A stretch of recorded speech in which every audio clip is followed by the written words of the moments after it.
غیر ملکی فلاحی تنظیم تھری دس ہوم کی مالی تعاون سے جاب کریٹنگ ڈیولپمنٹ سوسائٹی اور سہارا ڈیولپمنٹ فاؤنڈیشن کے زیر اہتمام ضلع چارسدہ میں بچوں کے حقوق اور ان کے تحفظ میں درپیش مسائل کے حوالے سے مشاورتی اجلاس کا انعقاد کیا گیا۔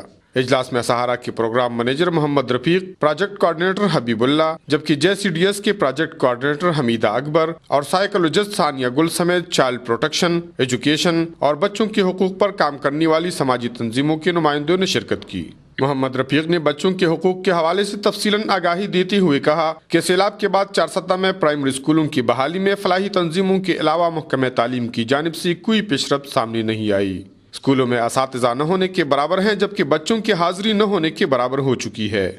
انہوں نے کہا کہ ضلع چارسدہ میں 31 اسکول بند ہونے کے باوجود اسکول انتظامیہ تنخواہیں لے رہی ہے، جن پر بااثر افراد نے قبضہ جما رکھا ہے۔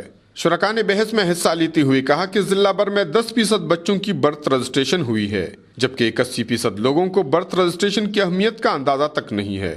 انہوں نے اپنی تجاویز دیتے ہوئے JCDS اور سہارا کا شکریہ ادا کیا اور مستقبل میں بھی اس قسم کی مشاورتی اجلاسوں میں شرکت کی توقع ظاہر کی۔